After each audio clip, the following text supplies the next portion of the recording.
Hello दोस्तों, मैं हूं अमित त्यागी और आज मेरे साथ जुड़ गए हैं करण भाई। लेकिन करण भाई इस बार एक नई चीज कर रहे हैं भाई। बिग बॉस के साथ इनके तार जुड़ गए हैं। जी नहीं, बिग बॉस के घर के नहीं जा रहे। बिग बॉस के घर कोई वाइल्ड कार्ड एंट्री नहीं कर रहे हैं, बल्कि एक खास चीज जो बिग बॉस से जुड़ी हुई है वो करने जा रहे हैं। तो करण, कौन सा बस मचा रहे हैं आप बिग बॉस में? घर में रहकर भी घर में नहीं रहेंगे तो क्या है ये मिस्ट्री? बस यही है, मतलब बिग बॉस के घर के इससे ज्यादा करीब अभी तक मेरी जानने की हिम्मत नहीं हुई है। आई थिंक दिस इज जी the closest I have come to Bigg Boss now. एक शो है बिग बॉस का ही, कंटेंट ओवर कंटेंट हम इसे बोलते हैं। इट्स कॉल्ड बिग बज। जी वूट पे पहले भी आ चुका है। एक सीजन अपार शक्ति खुराना ने एंकर किया था, एक जी सीजन प्रियांक शर्मा ने किया था, और अब मैं कर जी रहा हूँ होस्ट। तो बहुत ही one of a kind concept है, क्योंकि यूजुअली होस्टिंग में हम रियलिटी शोज होस्ट करते हैं।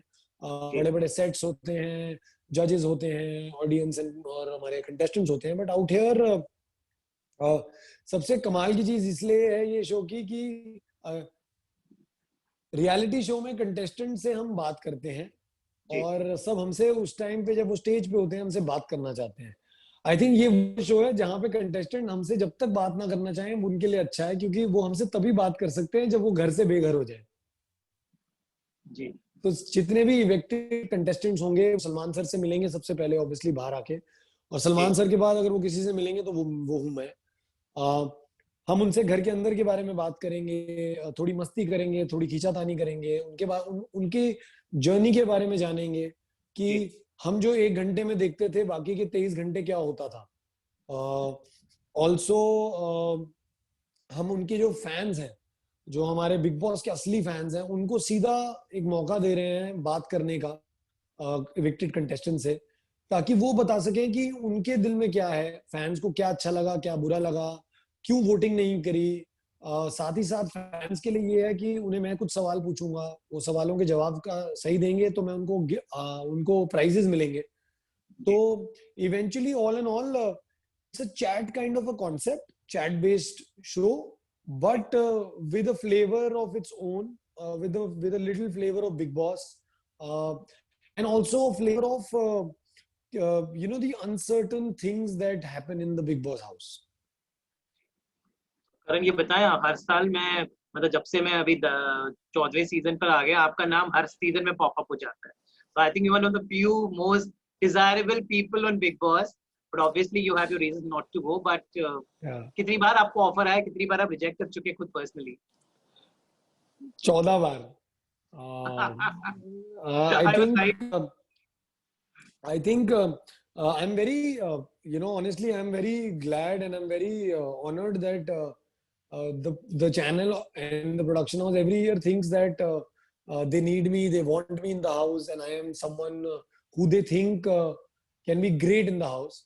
पता नहीं उनको मुझ में ऐसा क्या दिखता है जो मुझे नहीं पता अभी। शायद जब जाऊंगा कभी जिंदगी में, अगर गया अंदर, तो ही पता चलेगा कि ऐसा क्या है मुझ में। But I have my own reasons यार। एक दो रीजन सिंपल थे कि मैं हर साल जब बिग बॉस आता है तो मैं कुछ ना कुछ काम ही कर रहा होता हूँ। तो वो 3 से 4 महीने का एक ब्रैकेट निकालना एक शो के लिए, जब आप कुछ नहीं कर सकते हो, मतलब आप ये भी नहीं बोल सकते हो किसी को, अच्छा ठीक है मैं बताता हूँ, मैं बाहर आऊंगा तो शायद कर लेंगे। क्योंकि मैं तो चाहूंगा, एक बार अगर मैं अंदर गया तो मैं नहीं आ रहा फाइनल से पहले, मैं आप आखिरी जीत के ही आओ। कंटेस्टेंट।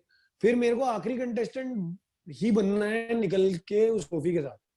तो तो वो टाइम फ्रेम का एक है। दूसरा ये है कि मैं अभी भी बहुत अपनी प्राइवेट लाइफ के लिए ना, अभी भी काफी हद तक वो कॉन्शियस हूँ कि मैं अपने प्राइवेट स्पेस में एक लेवल तक लोगों को आने दे सकता हूँ। उसके बाद मुझे ऐसा लगता है कि मेरी जो प्रिवेसी है उसको मैं प्राइवेट ही रखना चाहूंगा। मैं दुनिया को नहीं दिखाना चाहता हूँ कि मैं सुबह ब्रश करते हुए कैसा लगता हूँ। Not that it's there is anything wrong in it, but जी that's just my own perspective of the show. And also मुझे ऐसा लगता है कि इस लॉकडाउन के बाद हम हमारे पास सब कुछ था लॉकडाउन में। घर पे बैठे बैठे टीवी थे, बिंज वॉचिंग कंटेंट था, 10,000 ऐशो आराम की चीजें थी, कोई काम का जी स्ट्रेस नहीं था। जी उसके बावजूद हम सब परेशान हो गए। बिग बॉस के घर के अंदर ऐसा कुछ भी नहीं होगा मेरे पास। तो अगर इस लॉकडाउन में जो हम सबको एक ट्रेलर मिला है बिग बॉस का उसमें मैं इतना परेशान अगर हो सकते हैं, तो फिर अंदर तो फिर थोड़ा फिर खतरे से वो एक्चुअली बिग बॉस ही है एक्चुअल खतरों के खिलाड़ी। जी हाँ, तो ये बताएं कि अब जो सीजन ये जो चल रहा है इसमें काफी सारे टेलीविजन के भी चेहरे हैं, आपके दोस्त हैं, तो कौन से पर्सनली आपको लगते हैं कि दम है और जो आगे तक खेल खेलेंगे? यार मैं एक्चुअली बहुत साल बाद अमित बिग बॉस को ना रिलीजियसली फॉलो कर रहा हूँ। मैंने इतना रिलीजियसली फॉलो नहीं किया कभी। मैं वन ऑफ एपिसोड्स देख लेता था, अभी मीडिया में आता था ना कि अरे आज के एपिसोड में धमाका होने वाला है या कुछ ऐसा प्रोमो आ जाता था। जी बट मैं अभी क्योंकि 14 सीजन फॉलो इसलिए भी कर रहा हूँ क्योंकि वो मेरा होमवर्क है, मेरे को जानना है कि मैं जिनसे बात करूंगा वो क्या कर रहे हैं क्या नहीं कर रहे हैं। तो मुझे रियलाइज होता है कि लोग इतने एडिक्टेड क्यों हैं बिग बॉस के। क्योंकि जब आप हर रोज देखते हो ना तो आपको इन एंड आउट लोगों की कहानियां समझ आती है। तो आई थिंक बड़ा इंटरेस्टिंग है। I like the aspect that इससे एक बार अलग अलग वैरायटी की पर्सनैलिटीज आई हैं। कोई अपने लिए खेलता है, कोई सबके लिए खेलता है, कोई स्टैंड लेता है, कोई नहीं लेता है, कोई रोता है, कोई हंसाता है।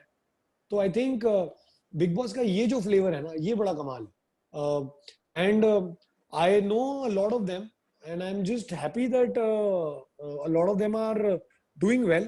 I don't know who's playing and who's not playing.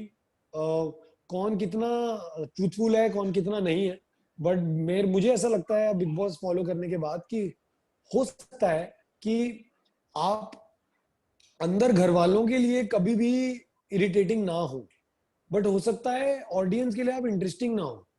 तो आपको वो भी ध्यान रखना है। और हो सकता है कि आप बाकी घर वालों के लिए बहुत इरिटेटिंग हो लेकिन ऑडियंस के लिए आप बड़े एंटरटेनिंग हो कि यार इसको तो बाहर नहीं निकालना है ये तो फॉर एग्जांपल निकी इसको। तंबोली। अब जैसे निकी जो कर रही है वो जी इट्स इट्स ब्रिलियंट। जो मतलब वो अपने लिए जैसी भी वो है, जी but she is so confident about what she is doing that maybe the audience might love this aspect only कि यार she might be irritating for other people but क्या बात है अपने लिए तो ये ऐसे खड़ी है जैसे मतलब ये अपने घर में बैठी है।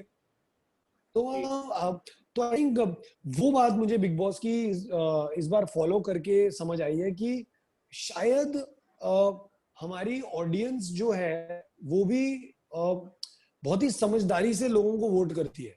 क्योंकि आपके जो अपने फैंस होंगे वो तो आपको वोट करेंगे ही करेंगे, वो तो उसका तो कोई उसकी तो जी दो राय ही नहीं है कोई।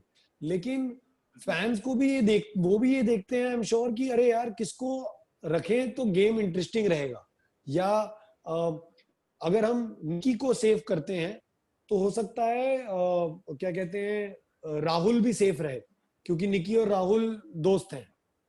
तो आई थिंक वो सारे जी परमिटेशन कॉम्बिनेशन बड़े कमाल हैं इस बार के बिग बॉस में।